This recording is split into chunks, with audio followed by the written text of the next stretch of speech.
Hola a todos, estamos aquí en la segunda Convención Nacional de Archivo 027. Yo soy Alberto, me conoceréis en el foro como CLAARC, y voy a impartir una charla sobre la batalla de los Bonds.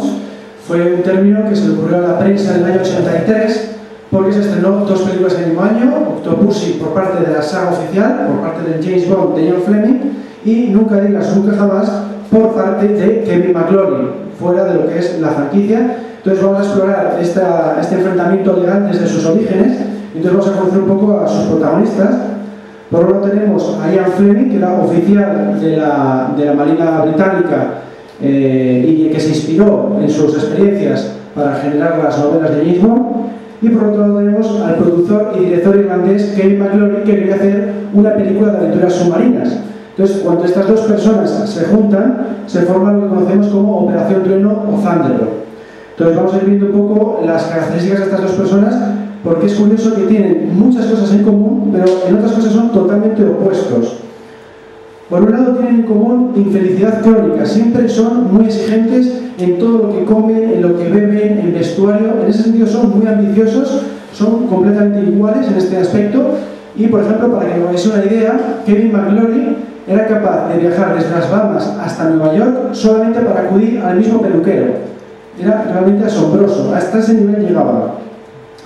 En la apariencia física eran completamente opuestos, mientras que Kevin McClory iba más con el pelo largo, con camisas de cuadros, una ropa más informal, y Ian Fleming era el típico caballero inglés, siempre con traje y pajarita, bien peinado, en este sentido opuestos.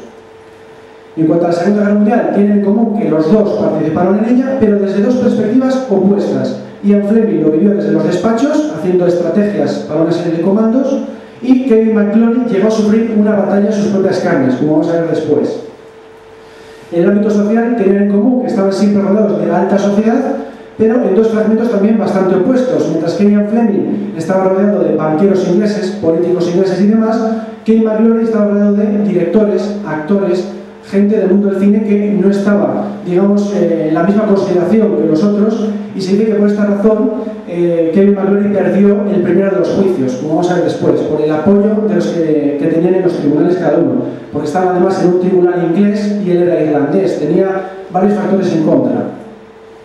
Bueno, todo empezó con la novela Casino Royale, que salió en el 53. Enseguida Ian Fleming quiere hacer James Bond para la gran pantalla, pero se tiene que conformar con llevar esa novela a la pequeña pantalla. En el año 54, la cadena americana CBS emitió una película de 1 hora de duración que se emitía en directo. No había posibilidad de reposiciones y fue un fracaso porque en esta época no había tantas televisiones en los hogares, y además tenía un grave error, que era el James Bond que presentaba era americano. Estaba interpretado además por un actor americano que se llamaba Barry Nelson y no tenía las cualidades de las novelas, no era británico, y de hecho le llamaban Jimmy Bond. Jimmy es la abreviatura de James en América.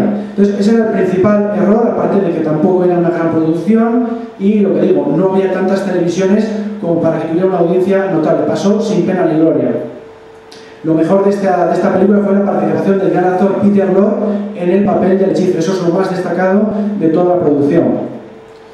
Luego hubo varios intentos fallidos de llevar las novelas de James Bond a la gran pantalla. Por ejemplo, la productora Grant quería hacer una película de Moonraker. No llegó a ningún puerto.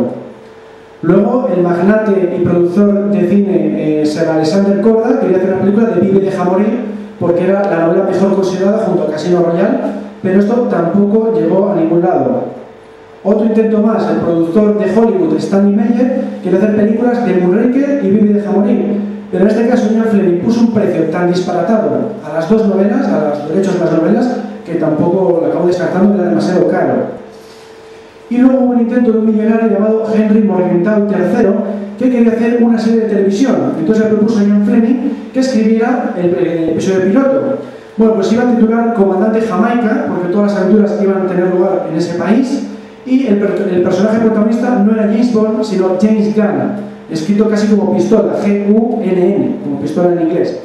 Bueno, pues ese episodio piloto trataba de que los villanos querían desviar los cohetes de la NASA de Cabo Cañaveral. Entonces, como eso tampoco llegó a ningún lado, aprovechó esas ideas para Doctor No. Y esa misma jugada la quiso hacer después con Operación Trueno, y es cuando hubo problemas, porque Operación Trueno no lo escribió en solitario, sino que lo hizo con Kevin McClory. Ese es el kit de la cuestión. Doctor No sí pudo hacerlo porque lo hizo en solitario. Bueno, a finales de los años 50, un amigo suyo de la etapa académica, cuando estaba en la academia de Eton, Ivar Bryce, le dijo que le interesaba hacer películas de James Bond. Él se acababa de meter en el mundo del cine porque él era agente financiero, realmente solo había hecho una película antes que este proyecto, pero Ian Fleming estaba entusiasmado con la idea porque era un amigo suyo, era una buena base desde la que empezar. Y fue Ivar Bryce el que le presentó a Kevin McClory, porque había sido el copropietario de una productora de cine que habían creado los dos juntos, Ivar Bryce y Kevin McClory, y habían hecho esa película un poquito de tiempo antes. Vamos a conocer un poco más a Kevin McClory. Era bastante más aventurero que Ian Fleming, en ese sentido también eran opuestos. Por ejemplo, le gustaba ir a cazar cocodrilos para vender sus pieles. Iba también a hacer prospecciones de estaño, que eran también bastante peligrosas. Por otro lado, una vez hizo una expedición por Land Rover, por el desierto del Sáhara de 12 días. En ese sentido era opuesto también a Ian Fleming. En la Segunda Guerra Mundial, como dije antes, sufrió una batalla en la que torpedearon su barco, murieron 8 de sus compañeros en ese hundimiento. Él pudo escapar nadando en unas aguas gélidas y tuvo que nadar durante 1000 kilómetros para acercarse un poco a la costa y que por fin le pudieran avistar y le pudieron rescatar. Gracias a eso sobrevivió, pero fue una experiencia muy traumática. Llegó a estar 9 meses en el hospital recuperándose y como consecuencia sufrió tartamudez nerviosa y eso le impidió cumplir su sueño, que era convertirse en actor. Él desde siempre quería ser actor, pero por culpa de esta enfermedad se tuvo que conformar con ponerse detrás de las cámaras. Entonces, ¿qué hizo? Se puso de asistente de director en producciones como, por ejemplo, La Reina de África del año 51 o La Vuelta al Mundo en 80 días, que se hizo por aquel entonces. Y vio que le gustaba mucho esta profesión y también verse rodeado del glamour de Hollywood. Entre sus amigos estaba, por ejemplo, Errol Flynn, había productores, había directores, acudía a todo tipo de fiestas de disfraces, fiestas de gala. Le encantaba ese mundillo porque era bastante ególatra. Le gustaba que los focos apuntaran directamente a él. Y luego era también bastante excéntrico, por ejemplo, a la hora de hacer bromas. Hacía bromas bastante pesadas, sobre todo para este entorno. Por ejemplo, en una ocasión robó una máscara de un estudio de Hollywood para asustar a la gente de una fiesta de actores, directores y demás. Y Kevin McClory se puso a asustarles en plena fiesta. Eso era muy poco habitual en unas escenas de etiqueta, ¿no? Para que veamos lo excéntrico que era. Bueno, pues Kevin McClory en uno de los viajes de estas películas acabó pasando por las Bahamas y se enamoró de esta localización y enseguida se le metió en la cabeza que le gustaría hacer una película de aventuras submarinas ubicada en estas islas. Ya desde el principio quería hacer eso. Lo que pasa es que eso es una película muy cara de producir para ser tu primera película como director. Hasta entonces has estado de asistente de director. Entonces acabó haciendo una cosa más sencilla, que era The Boy and the Bridge, un pequeño drama más, pues eso, de bajo presupuesto, pero que tuvo muy buena recepción en la crítica para haber sido su primera película como director y su última. Luego ya no volvió a dirigir. En cuanto a taquilla, fue un fracaso comercial y no consiguió el dinero necesario para hacer esa película de aventuras submarinas. Bueno, pues esta película la produjo en compañía de Ivar Bryce, como he dicho antes, era agente financiero, pero que, animado por Kevin McClory, se metieron juntos a hacer una compañía llamada Xanadu Productions, a sugerencia de Kevin McClory, porque dijo que en homenaje a Ivar Bryce por hacer ser copropietario de esta empresa, la llamó Xanadu porque era el nombre de la finca de Ivar Bryce en las Bahamas. Entonces con Xanadu Productions hicieron The Boy and the Bridge y querían hacer ahora una película de aventura submarina. Ivar Bryce dijo que estaría muy bien hacer una película de James Bond, pero que McClory en un principio no lo veía muy claro porque le faltaba humor, tenía demasiado sexo para la época, demasiado sadismo, eran poco visuales. Él veía que si hacía una película de James Bond tenía que ser con un guión completamente nuevo. Y entonces ya desde un principio, cuando pusieron en contacto con Ian Fleming, dijo: bueno, ya que vamos a escribir un guión nuevo, ¿por qué no orientamos la acción en las Bahamas y hacemos una película de aventuras submarinas? Enseguida metió su concepto, porque era su sueño desde un principio, ¿no? Hacer una película de aventuras submarinas. También se le ocurrió al propio Kevin que estaría bien que la mafia fuera el enemigo de James Bond, porque en aquel entonces estaban muy de moda las películas de gángsters, de cine negro, y le había gustado particularmente mucho Al Capone del año 59. Entonces ya desde un principio la idea era que los villanos fueran la mafia, que fuera una película de aventura submarina, y además es que era interesante porque en esta época se hacían muchas películas de submarinos, de aventuras subacuáticas, y podías atraer mucho a la audiencia con esa temática. Bueno, pues estas tres personas, Ivar Bryce, agente financiero, Kevin McClory, productor y director, que en un principio iba a dirigir la película también, aparte de participar en el guión, y el propio Ian Fleming, el creador de las novelas, se juntan los tres para hacer guiones de Operación Trueno, van a fabricar un total de 5 borradores distintos en compañía de otros escritores y otros guionistas. Entonces vamos a ir viendo cómo son estos 5 borradores para ver cómo evoluciona la trama.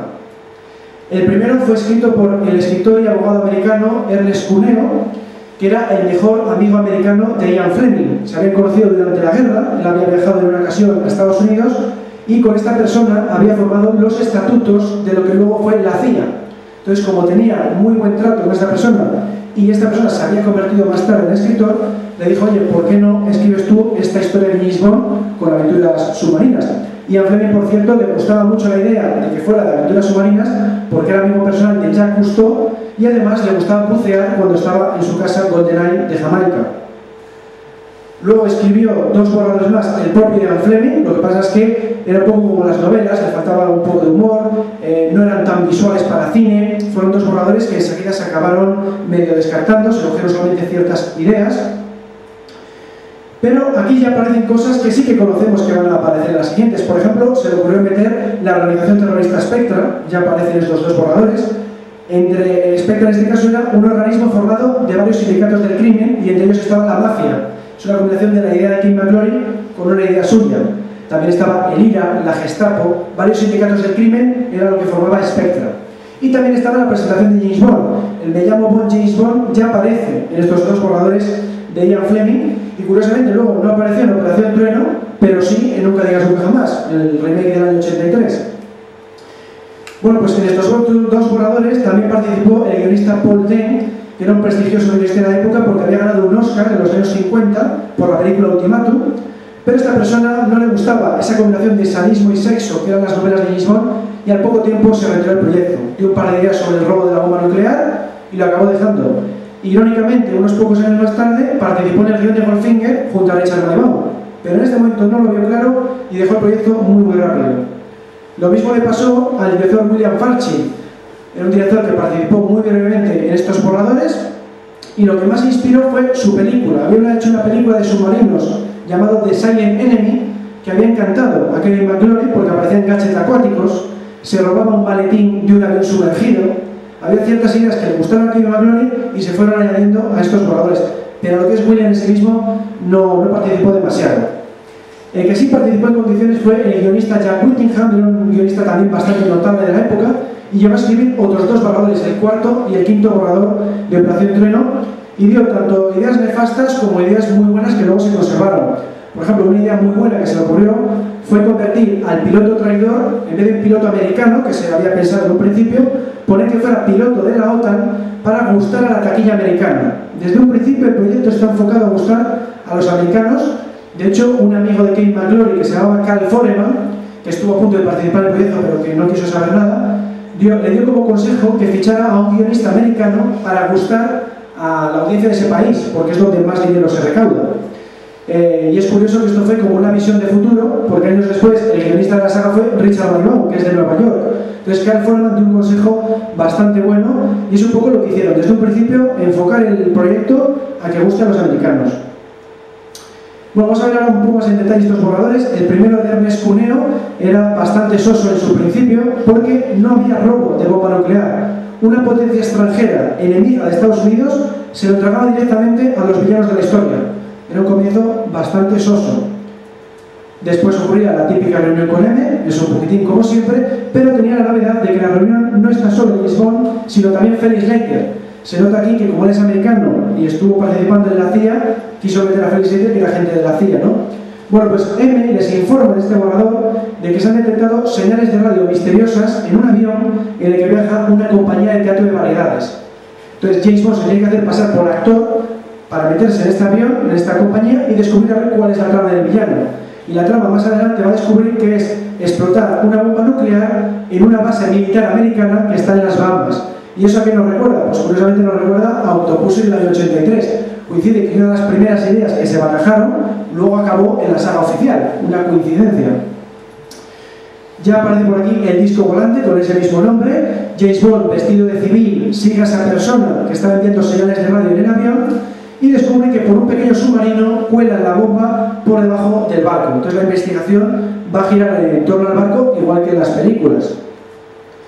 Y luego la batalla final era bastante más ambiciosa porque iba a combinar el espectáculo de teatro de variedades, en el que iba a estar artistas del calibre de Frank Sinatra, iban a contratar a cantantes americanos conocidos, se iba a combinar escenas de este espectáculo con la batalla submarina que conocemos, una batalla en la que Felix Leiter y Bond acuden con submarino al encuentro contra los esbirros de Largo que están transportando esa bomba contra la base militar americana, contra la costa de esa base militar americana. Entonces era bastante ambicioso, era una película que iba a ser mucho más cara de producir porque había que pagar a artistas esos conocidos y de nuevo iban a ser todos americanos. La idea era que viajaran de Miami a las Bahamas, o sea, contratar artistas que estuvieran residiendo en Miami porque era el trayecto más corto y así se ahorraron un poco de dinero en los billetes de avión, porque si no se iba a disparar muchísimo el presupuesto, pero había pensado en Frank Sinatra para que hiciera ese cameo. Vamos ahora con el primer borrador de Ian Fleming, en el que se presentan ya bastantes diferencias. Por ejemplo, comenzaba el teaser con James Bond practicando en una galería de tiro, lo que nos recuerda a esta escena de Nunca digas nunca jamás. Después viene Q, también como en esta escena, pero se combina con la escena de cambio de arma. Q le va a instar a que cambiara la Beretta por la Walter PPK. Esa historia ya estaba escrita porque la novela de Doctor No acaba de salir poquito tiempo antes. Entonces era una mezcla entre Nunca digas nunca jamás y Doctor No. Después de esto se reúnen en la habitación, en el despacho TM, y el inspector de policía Sir Ronald Balance, que era un personaje semi-regular de las novelas, les va a informar de cuál es la misión. Resulta que se han reunido varios mafiosos, de nuevo está la mafia como enemigo, en un club inglés que pertenece a Enrico Largo. Aquí no se llama ni Maximilian ni Emilio, Enrico Largo. Y sospecha que se han reunido para robar una bomba nuclear en una base militar inglesa. Entonces James Bond se tiene que disfrazar para acudir a este club. ¿Y qué es lo que hace? Se pone una dentadura de oro, como la que tiene Bullion en El mundo nunca es suficiente, se pone pómulos falsos, se pone una peluca y un mono de trabajo de técnico de reparación de alarmas. Entonces se quiere infiltrar indicando como que ha saltado la alarma, que voy a repararla. Esa es un poco la idea de la película. Entonces acude al club para informarse un poco, porque dentro está también disfrazada Dominó, que está disfrazada de camarera de ese club, de típica camarera inglesa, y en este caso es agente de la Scotland Yard, no es como la que conocemos. Entonces Dominó la informa a James Bond de que tiene que subir a los pisos de arriba porque se están reuniendo los mafiosos. Entonces él, disfrazado de técnico de reparación de alarmas, sube al piso de arriba y la acaban pillando, le meten en una caldera, le atan a la caldera para que se abrase vivo y tiene que ir Dominó a rescatarle. Entonces, una le rescata, James Bond informa a la chica que ha descubierto de que había varias personas disfrazadas de militares. Está claro que van a efectuar ese robo de la bomba nuclear en la base militar inglesa. Entonces, rápidamente intentan a ver si llegan a impedir el robo, pero no lo consiguen. El robo era bastante más enrevesado del que conocemos. Por ejemplo, iban a utilizar un helicóptero anfibio para aterrizar dentro de la base y transportar la bomba. De ese helicóptero pasaron después a un barco de vapor. Con este barco hacían un pequeño trayecto, pasaban la bomba a un pequeño vehículo submarino. Desde el vehículo submarino había una ametralladora subacuática con la que destrozan el barco de vapor y le hunden para no dejar rastro. Y después de este vehículo submarino pasan a un hidroavión, con el que viajan finalmente a Nassau con la bomba. Era una cosa demasiado enrevesada y para el cine pues era poco espectacular, un poco lioso y poco espectacular. Bueno, pues ¿qué es lo que ocurre después? Que aquí en McClory aquí se le ocurre ya por fin que, oye, ¿por qué no roban mejor 2 bombas en vez de 1? Porque si roban 2 bombas, no pagan los 100 millones de dólares, eso se le había ocurrido a Ian Fleming, los 100 millones es idea de Ian Fleming. ¿Por qué no mejor roban 2 bombas y así explotamos una si no pagan y seguimos amenazando con la segunda? Por esa razón se roban 2 bombas. Se le había ocurrido a Kevin McClory. Luego vendría la reunión de 2 cargos, esto ocurre en las 2 películas, se pide 100 millones de dólares por recuperar esa bomba nuclear, o esas 2 bombas, depende de la versión de la que estemos hablando. Y Bond, Leiter y Dominó, agente de la Scotland Yard, tienen que viajar al mismo hotel en el que se encuentra Largo, que está en Nassau, en las Bahamas, y allí se han reunido con mafiosos americanos e italianos. Y descubren que se van a reunir en el yate que aquí se llama Virginia, no se llama Disco Volante. Y entonces James Bond sospecha, como en las películas que conocemos, que podría estar las bombas que las han podido sumergir por debajo de la quilla, por debajo de la embarcación. Entonces se sumerge, bucea y ataca a un centinela. Es una escena parecida a Operación Trueno, pero es un poco más peligrosa porque están rodeados de tiburones. Hay una pequeña diferencia. Y también otra diferencia es que James Bond escala el barco y pone un micrófono oculto en el camarote de Largo para espiarle. Entonces, a raíz de eso, más tarde descubre que lleva a Dominó, dice que la ha descubierto, está en el camarote diciéndole que la ha descubierto, me suena tu cara de que eras camarera en mi club de Inglaterra, y entonces James Bond se descuelga por el balcón y le convence de que les dejen salir de allí con vida, a pesar de que él les estaba apuntando con una pistola. Entonces las deja salir, le convence de que no es una traidora, y más tarde Largo, como disculpa, la invita a una fiesta en el propio yate. Entonces la chica, por supuesto, acepta, y en la fiesta se hace la borracha para bajar a los camarotes inferiores con un contador Geiger. Entonces baja por los camarotes, lleva el contador Geiger y ocurre como la Operación Trueno. Empieza a hacer ruidos raros el aparato, Largo la descubre y la acaba encerrando en su camarote. Aquí no había escena de tortura, porque Kevin McClory, como digo, estaba muy preocupado por el tema de la censura, quería atraer al público joven, porque es donde puede haber más taquilla para una película de aventuras, entonces simplemente la encierra. Y cuando traen a esta chica, la traen a la cena, utiliza un cuchillo para escapar, se pone una escafranda de buceo y se pone a perseguir a los esbirros de Largo. De tal forma que se va a encontrar en plena batalla, porque por el otro lado viene el submarino Leiter y Bond. Utilizando un submarino del ejército americano, se produce la batalla un poco como la conocemos, y aquí ya se descubre la utilización de arpones y cuchillos, que es lo que hemos visto en la Operación Trueno, y acaba la película como el Nunca digas nunca jamás, con Dominó matando a Largo de un arponazo, porque claro, estaba buceando detrás de los villanos. Es un poco una mezcla entre Operación Trueno y Nunca digas nunca jamás, porque en Operación Trueno la muerte de Largo es parecida con un arponazo, pero dentro de la embarcación. Pues aquí no, aquí le mataba buceando. Vamos a ver con el segundo borrador de Ian Fleming. En este participó en parte Jack Whittingham, ya da algunas ideas, y vemos que tiene bastantes cambios. Por ejemplo, aquí Dominó era novia de Petacci, del piloto traidor. Entonces, claro, luego cuando James Bond le intenta seducir, quedaba un poco mal, porque ya tenía pareja esta persona. Entonces eso luego se acabó cambiando, porque claro, seducir a alguien que ya tiene pareja, pues no quedaba del todo bien. Y aparte se redujo tanto el papel que era casi un personaje secundario. Dominó aquí no es protagonista. Esas cosas se acabaron cambiando. Aquí en este borrador muere Felix Leiter. Está Felix Leiter haciéndose pasar por turista, hace esquí acuático alrededor del yate de Largo. Largo sospecha de él y le mata con una ametralladora. Era una muerte un poco correcta, y encima estás cargándote al personaje secundario por excelencia de las novelas en la primera película. Entonces era un concepto que luego se acabó viendo que no se ha conservado. Lo que sí que se conservó es que el jefe de Spectra no se iba a mostrar su rostro. Iba a ser un jefe de la mafia y no se iba a mostrar su rostro, que es lo que luego acabó siendo Blofeld, ¿no? Se justificaba mejor el tema de la batalla. ¿Por qué la batalla tiene lugar alejado de la costa? Porque James Bond lo permitía. James Bond dejaba que Largo se alejara, porque en caso de que a traición le hiciera explotar la bomba nuclear, quería que no afectara a la población de Nassau. Esa era un poco la idea. James Bond después, dejando ese margen, iba a perseguirle con una lancha motora. Pero resulta que los esbirros de Largo la han saboteado y tiene que conseguir, haciendo autostop, un vehículo, acudir al gobernador civil.